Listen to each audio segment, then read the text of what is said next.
Race has always been a difficult and complex topic in the United States. Trying to figure out how to approach this sensitive issue has been talked about and debated since before America became a country. It has not been a happy history, as it has been the story of a people group broken down and treated as less than human. Because of the complicated and dark nature of this topic, it has sometimes been thought it has been the better course of action to protect younger people from the horrors and questions that confuse the wisest of adults. But these are the exact reasons why it is vitally important to include youth in that discussion. The ability of younger generations to contribute to a discussion is often underestimated, and problems that march across history can benefit from the perspectives of people who watch and think about them over the course of their whole lives. And ultimately, the idea that young adults can be shielded from these truths is an idea based on racism. Children of color live out the truth of these debates every day, and only white children have a chance to escape these horrors. Recently, we have seen an increase in the political activity of young adults. Teenagers can be energized and passionate advocates for the issues that touch their lives on both the national and local level. It is thrilling to see the new generations take a stand for themselves and others. To do this most effectively, reading both fiction and nonfiction with this in mind can feed the soul and fire of these youth. Thankfully, there are many authors who are providing literature for young adults that teach the history of race in the United States, document the fight for equality, and tell fictional stories based on the experiences of youth who live these discussions every day.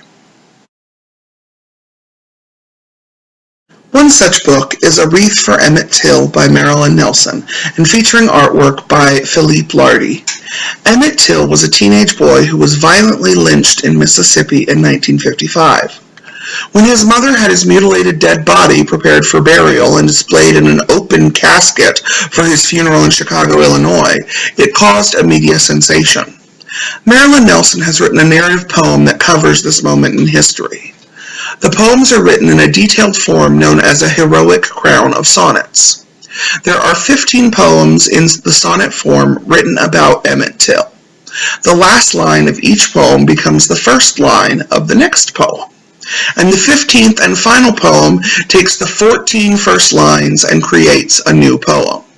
This format allows for Marilyn Nelson to play with the meanings of words and ideas and pictures in a way that gives deeper meaning than if they were only used one way in one poem. This makes this short book an excellent example of something that is better to reread than to just read. Each time you will notice new ideas and meanings you didn't on the first read-through. Making and discovering these connections is an enjoyable part of the sad journey this book takes you on. The artwork by Philippe Lardy just adds to these layers of depth. He fills his illustrations with ideas and symbolisms from the poetry to the point that the two art forms of words and pictures dance together to create greater levels of meaning. The book comes with footnotes and explanations so that anyone can find these treasures, even if they don't consider themselves a gifted reader of poetry. Sadly, this story has an ending that is set in stone. There is no suspense, but the work of these two artists invites you deeper into the story. They take a long, hard look at the tragedy so that we can take some meaning from it and hopefully do some good with that meaning. The sorrow found in A Wreath for Emmett Till by Marilyn Nelson and Philippe Lardy is honest and worth the exploration.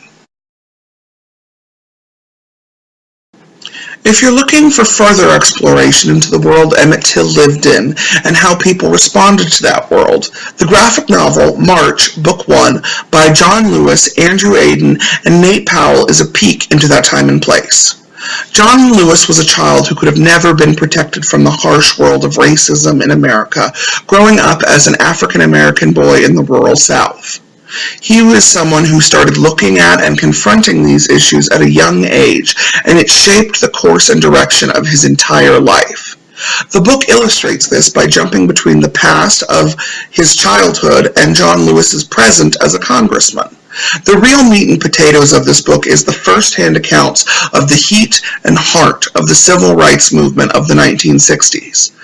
The thought process behind the work of civil rights pioneers, the events that affected them, and their actions and responses are laid out bare for the reader, which is sure to fascinate any student of history or race relations. John Lewis himself is a co-author of this book, which makes it an incredible document of history, and gives the storytelling that much more impact. It was co-written with comic book history enthusiast Andrew Aden and illustrated by Nate Powell, and their hand is seen in the adept adaptation of John Lewis' story to the medium of the graphic novel. This medium allows for what can be very intense material to be read in a quicker and digestible format. The story is continued in 2 more sequels if you enjoy March Book 1 by John Lewis, Andrew Aden, and Nate Powell. The story of race relations in America is continued to the present day and is by no means confined to the factual history of the 1960s. Today, modern young adult fiction writers are writing stories and novels that reflect the real-life experiences of minorities, not just African Americans, that reveal truths about the world today. One such book is A Very Large Expanse of Sea by Tahereh Mafi. This book looks at the world of a Persian-American Muslim girl named Shirin and is set shortly after the 9/11 terrorist attacks.